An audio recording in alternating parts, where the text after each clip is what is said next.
Children all over the world attempt to learn while burdened with adverse conditions and traumatic circumstances, which of course makes learning that much harder. So what are our children facing and how can our educators cope? Ticker Ed starts right now.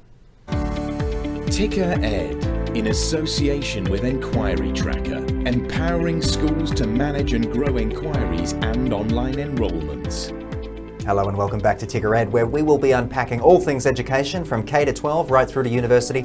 And whilst Enquiry Tracker, the Enquiry to Enrolment software solution, is the presenting sponsor of today's program, all of the opinions expressed in the following segment are of course our own. And joining me now is my regular co-host and co-founder of Enquiry Tracker, Greg Campitelli, along with today's topic, which is a hard one, but one we have to talk about, especially in the light of what's happening in Ukraine at the moment and the events such as the recent shootings at a primary school in Texas. It's the subject of trauma and how it affects children at school. Greg, welcome to the program. Thanks for your time. It's a big one today, Mike. It's really important to sort of delve into this, and the timing couldn't be more perfect in the global affairs we're challenged with at the moment. Trauma is this idea of being emotionally distressed or disturbed, more so than usual, by an event or a series of events that can have a long-lasting effects on individuals' development, such as their mental, physical and emotional well-being. We like to classify things, of course, all the time in society. We classify it as simple and complex trauma. Simple, and I'm not trying to underestimate this thing, but may result from a one-off incident, like a car accident or a natural disaster that might affect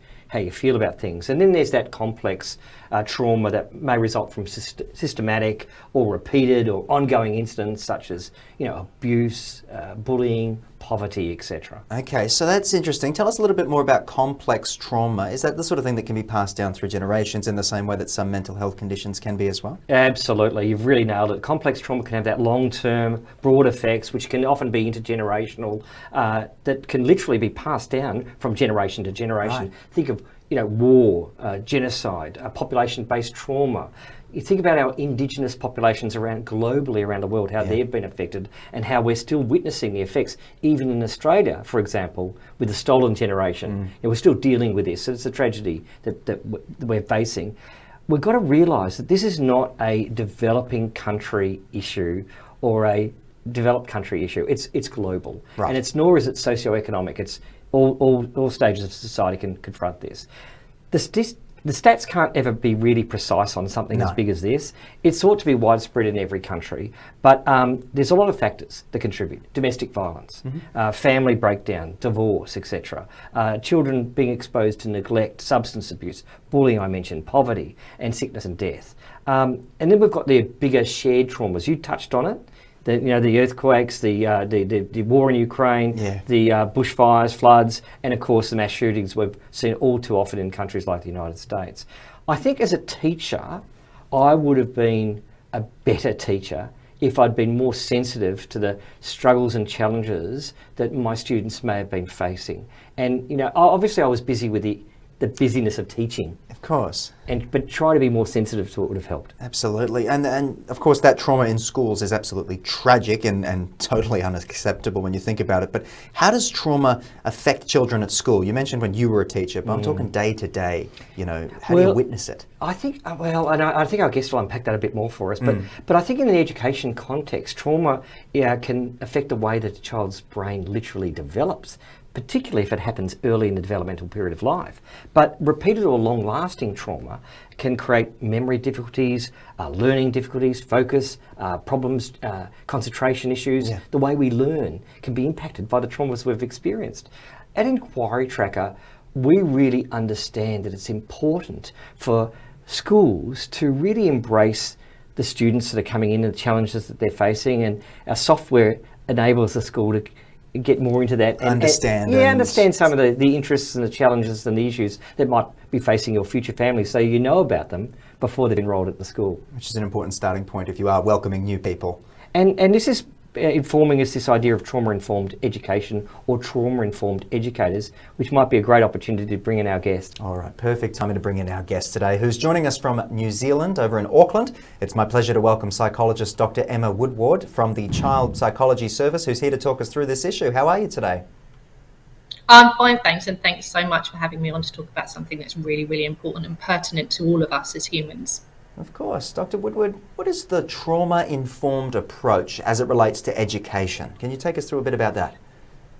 So trauma-informed basically means being aware of how human beings are impacted by their experiences and the knock-on effect that has in the way that they show up in their lives, including in school and in education.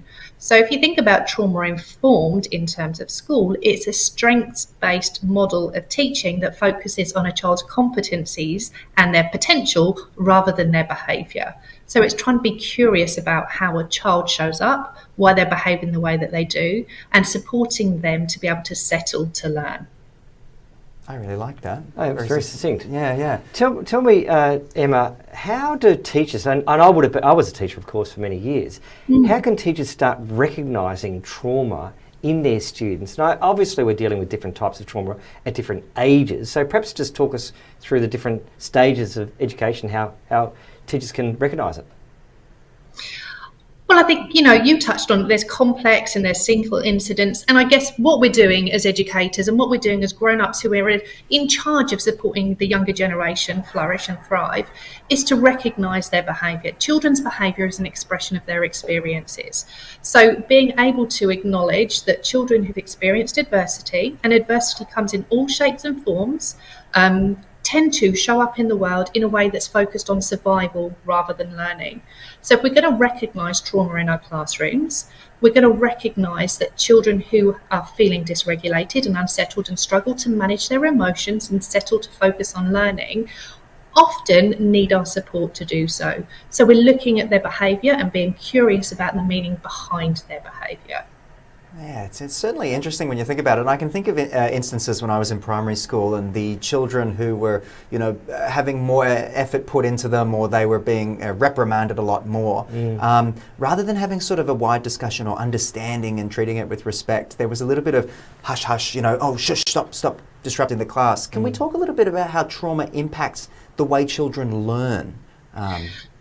Absolutely, and also about how our response to their behaviour impacts the way that children learn too. So you touched on it earlier in your introduction that trauma or adversity changes the way that our body develops. So human beings are awesome.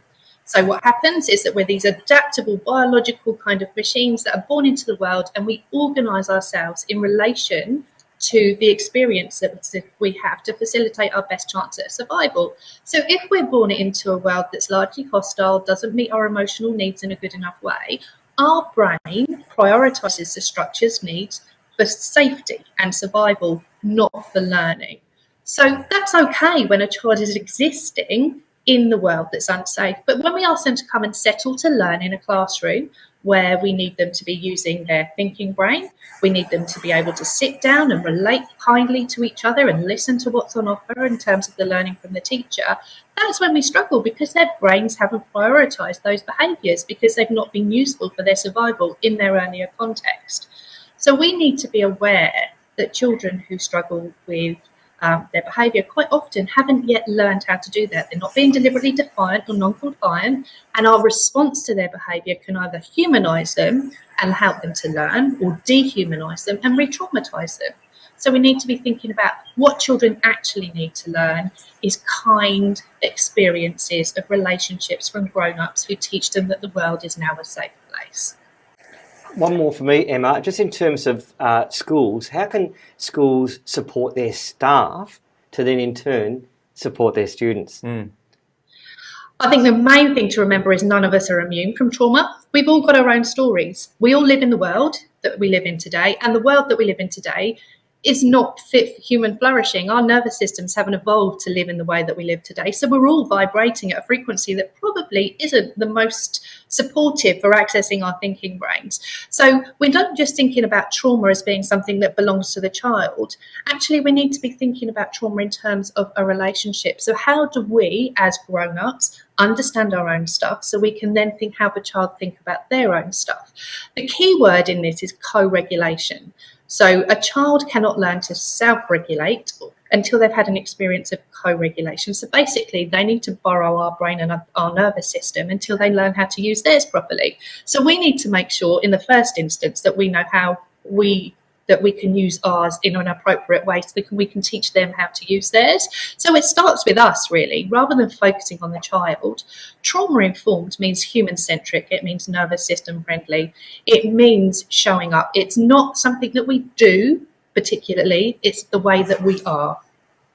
Absolutely. Emma, if there's something else you wanted to leave us with today, just if there's an educator out there or a teacher watching this, what tip or trick would you give them to sort of start this conversation or start thinking in this way that you've outlined? Observation, curiosity and compassion are the key tools for trauma-informed approaches. So the very basics of it are, in terms of a child's behaviour, what do I see? Being curious about what it could be, and then thinking, what does this child need from me to be able to settle to learn?